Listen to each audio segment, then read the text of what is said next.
là, je vais empower my own power et je vais être voilà dans ma vérité. Je réponds à une personne qui m'a qu'en fait qui avait posté un post sur un groupe Facebook et puis moi voilà. Mon adresse, c'est vrai que c'est mon nom, Laurence Eta thérapeute, de mon compte Facebook, mais je réponds comme une personne appartenant à ce groupe. Je suis pas sa thérapeute, je réponds pas en tant que thérapeute, je réponds en tant que moi-même et je réponds à la personne. Et puis voilà, je lui donne une aide, une indication, et puis cette personne me répond qu'en fait, elle est déjà suivie par des personnes et que ce que je dis. Non, et puis elle m'offre une réponse. Et puis en fait, moi, je ressens dans sa réponse l'envie de quelqu'un qui n'a pas envie de s'en sortir, à qui il faut caresser dans le sens du poil, euh, à qui, voilà, qui joue le rôle de la victime, avec qui il faut être moelleux, laisser dans sa zone de confort.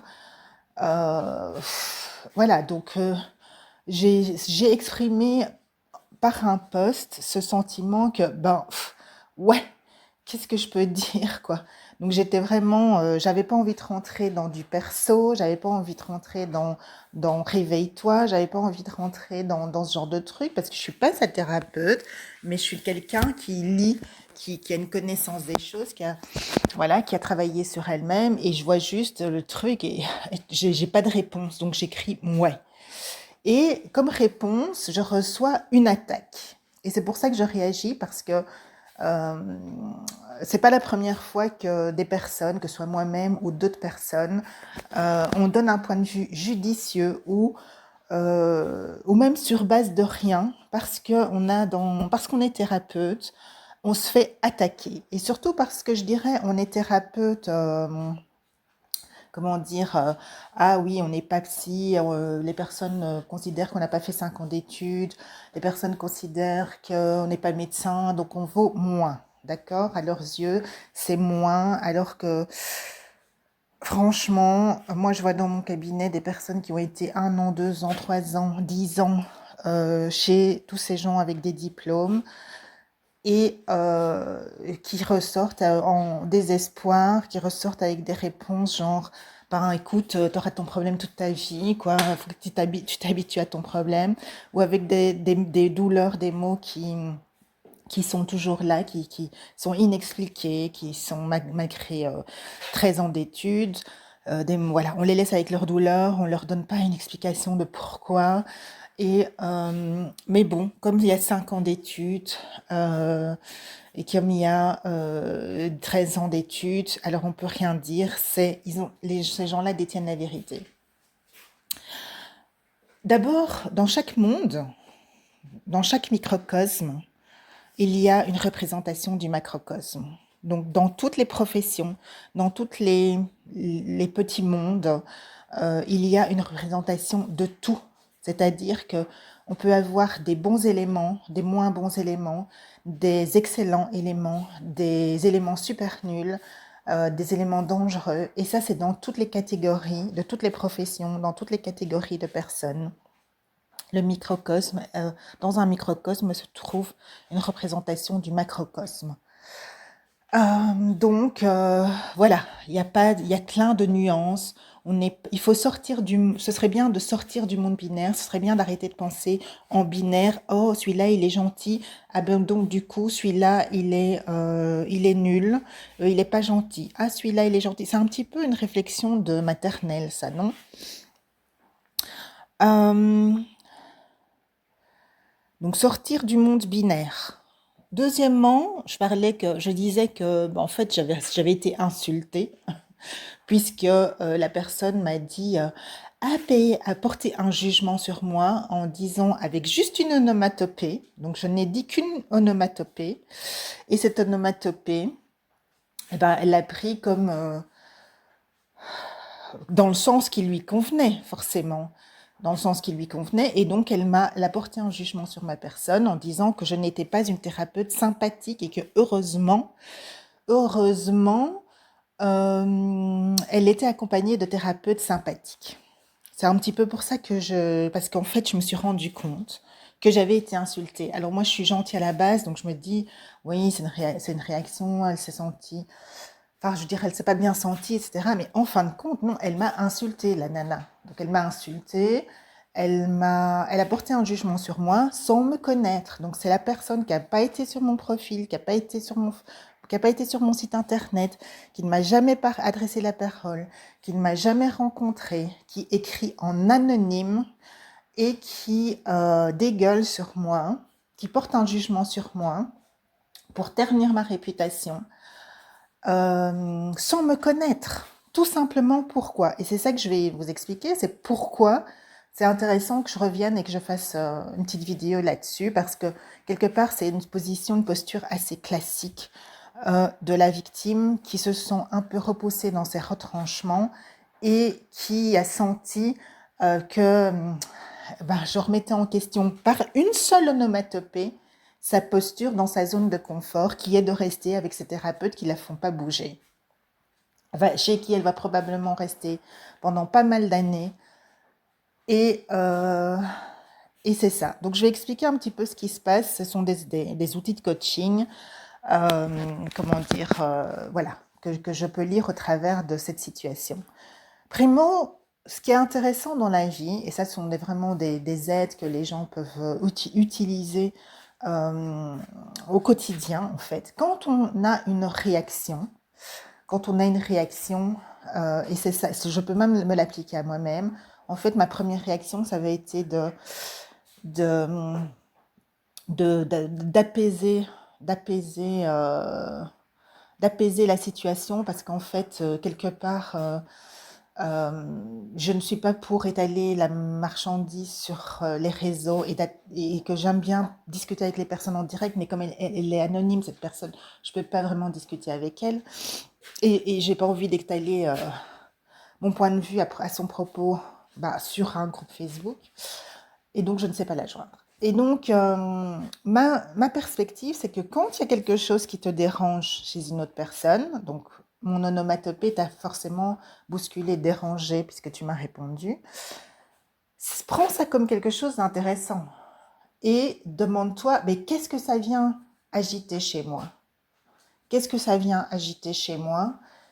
En quoi ça me dérange? Et à partir de là, tu peux progresser. Parce qu'en fait, dans la vie, c'est ça, c'est le cadran, c'est un cadran qu'on utilise en coaching où quand on est face à une personne qui vient réveiller quelque chose chez nous, peut-être qu'on est trop comme cette personne et donc en autoréaction, on voit la personne et on se dit ah ben non, j'aime pas comme elle est, mais en fait ça révèle une partie de nous-mêmes qu'on n'a pas envie de voir, ça révèle une partie de notre ombre, ou bien on voit la personne comme voilà, tout à fait l'inverse de nous, et peut-être que c'est quelque chose qu'on n'est pas assez, qu'on devrait être. Donc c'est vraiment un outil de coaching. Donc toi, quand tu vois ce post et que ça te fait réagir, au lieu de m'insulter, ben dis-toi, tiens, ça m'a fait réagir à quelque chose, là, dans juste une onomatopée qui m'a fait réagir, c'est quoi? Comme ça va te permettre d'avancer.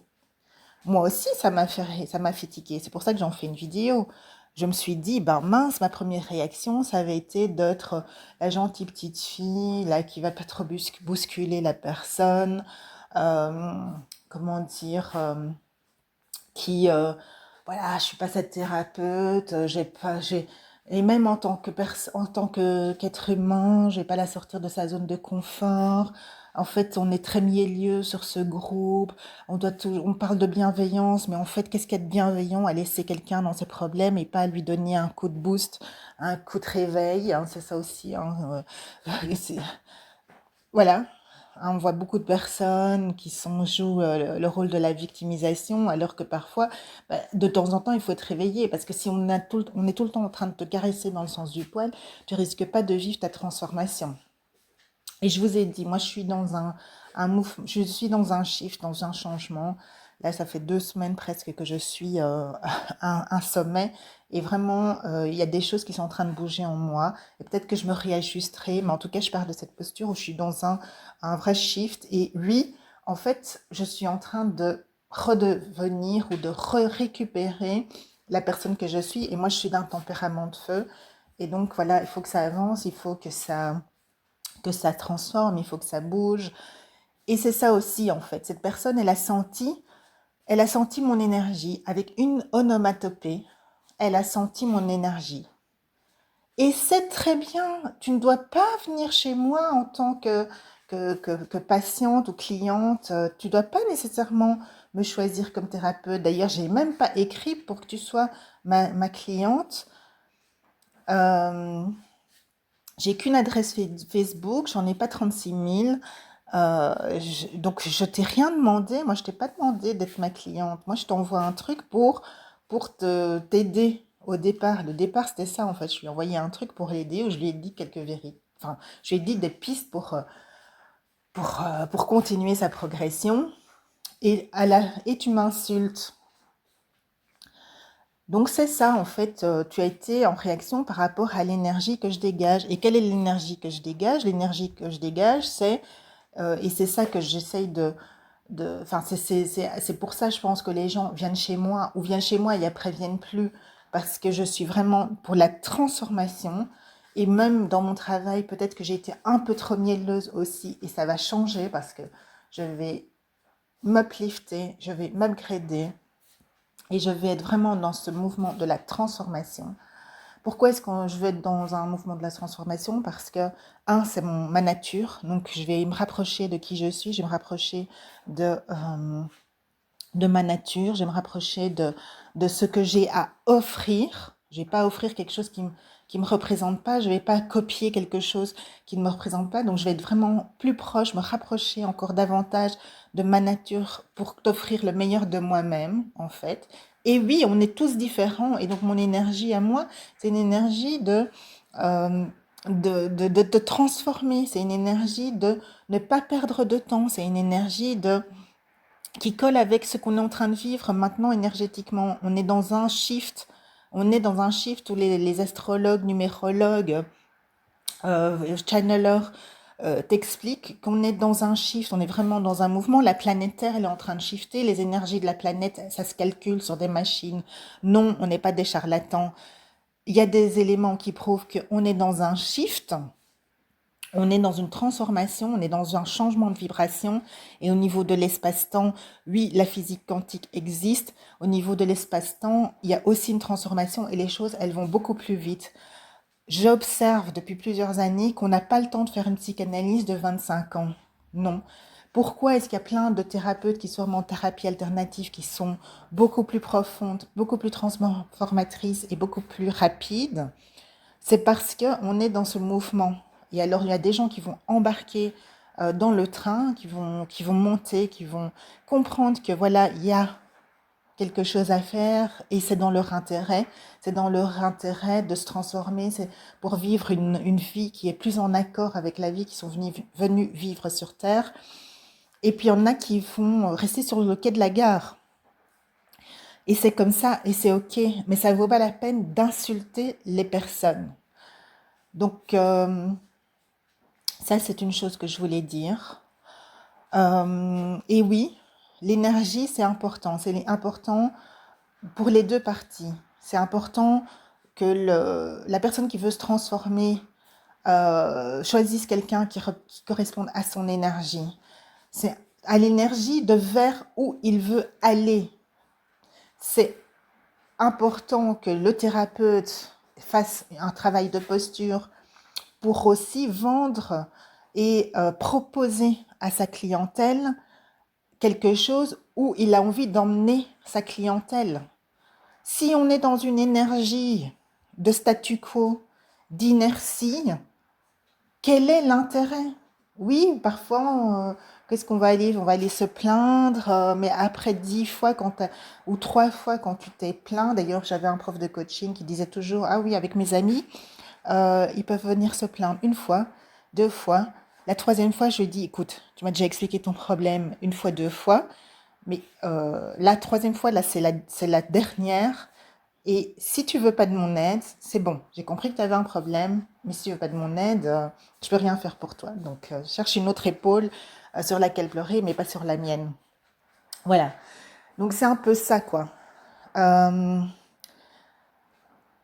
Dans toute rencontre, et je trouve ça super intéressant en fait, dans toute rencontre, plutôt que de râler sur ce qui a été provoqué à l'intérieur de nous, écoutez ce qui a été provoqué à l'intérieur et utilisez cela pour votre propre développement.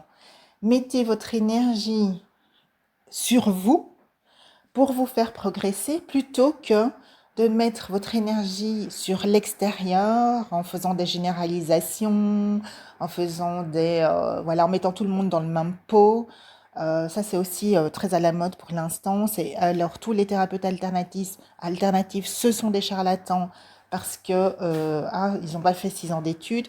Mais est-ce qu'on parle de toutes ces erreurs médicales et est-ce qu'on va dire pour autant que les médecins sont tous des charlatans parce qu'il y a plein d'erreurs médicales? Une statistique que je vous propose, une statistique qui date d'il y a quelques années, donc ça a peut-être évolué et dans le mauvais sens. 80% du personnel hospitalier est en burn-out. Donc ça veut dire, imaginez, le burn-out c'est un phénomène qui est quand même assez connu. Vous voyez très bien que quelqu'un qui a un burn-out, il est complètement hors service. Il ne sait plus faire ce qu'il doit faire, il est plus bon à son travail, il est plus productif. 80% du personnel hospitalier est en burn-out, mais eux, on ne va pas les traiter de charlatans. Ah ben non, ils sont cachés, protégés par voilà, leur communauté, etc. Donc, excusez-moi du peu, mais c'est quand même un sujet grave. Et encore une fois, je peux aussi mettre ici, dans ce post, ou ce podcast, ou vous l'appelez comme vous voulez, la responsabilité, ou plutôt la responsabilisation. C'est plutôt la responsabilisation dont je voudrais parler encore quelques secondes. Quand on est enfant, oui, on a des blessures qui viennent peut-être de nos éducateurs, de nos parents, et c'est très souffrant. Et puis on devient adulte et on a toujours, voilà, on rencontre des difficultés parce qu'on n'a pas guéri ces blessures. Enfant, on n'avait pas la capacité, on n'avait pas le développement intellectuel ou voilà, la bonne stratégie pour trouver une solution à nos problèmes. Mais une fois qu'on est adulte, bah, la donne change. Une fois qu'on est adulte, il faut mettre en place notre responsabilisation de notre santé, de notre bien-être. Et une fois adulte, nous avons comme tâche de nous responsabiliser par rapport à nous-mêmes. Donc c'est ça qui explique aussi les personnes qui sont par exemple en dépendance affective ou qui comptent sur l'extérieur voilà, pour les sortir de leur situation, de leurs difficultés, mais vraiment sans faire d'efforts soi-même. Donc on peut avoir des accompagnants qui vous guident, qui vous aident à décrypter, qui vous montrent le chemin, mais à la fin des fins, c'est vous-même qui allez faire le travail, qui allez faire les efforts pour vous en sortir parce que c'est vous qui êtes la personne concernée. Donc tout ce qui est question de rester en dépendance par rapport à son conjoint, en dépendance par rapport à son thérapeute, eh bien c'est un manque de responsabilisation. C'est une posture qui n'a pas été bien comprise. C'est une posture où en fait vous avez oublié de faire ce step qui est quand même important de comprendre que les autres ne sont que des moyens, des outils pour que vous-même, vous puissiez, grâce à ces outils, vous mettre en chemin dans votre propre responsabilisation pour vous aider vous-même, vous aimer vous-même, vous sortir de vos difficultés, nourrir les blessures qui ont été engendrées, guérir et fermer les failles de ces blessures.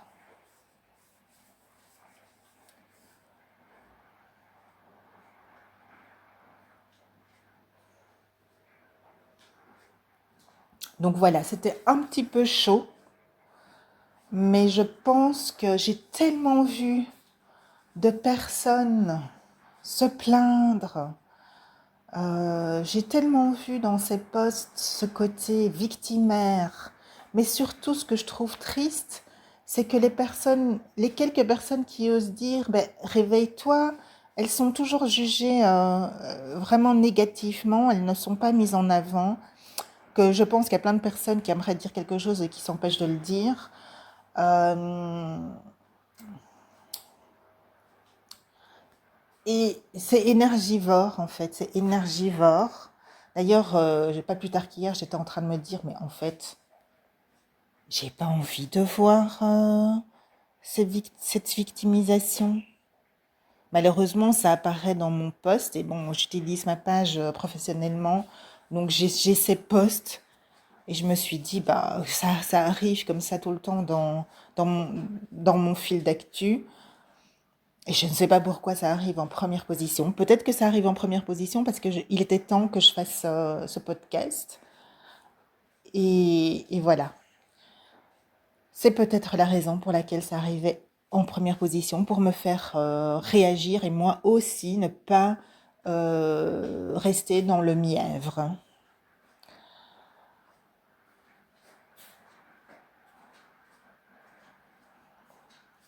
Alors, j'espère que vous avez appris quelque chose de cela. J'espère que quelque part, pour certains ou certaines, bah, ça vous a requinqué, ça vous a donné comme ça ce punch pour waouh, oui, c'est vrai. De temps en temps, ça vaut la peine de reprendre ben, comment dire, son identité, son unicité, qui on est, plutôt d'essayer de coller vaguement et de se faire du mal en fait à faire le caméléon, à se mouler à quelque chose qui ne nous ressemble pas. Voilà, ça c'est vraiment, je pense, ce que je voulais transmettre.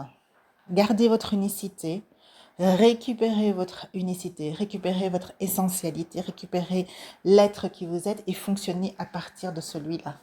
Bien sûr, pour le bonheur de l'humanité, pour l'évolution de tout être humain sur la planète et pour plus grand que soi, d'un côté positif. Alors, je vous dis à bientôt. Ciao.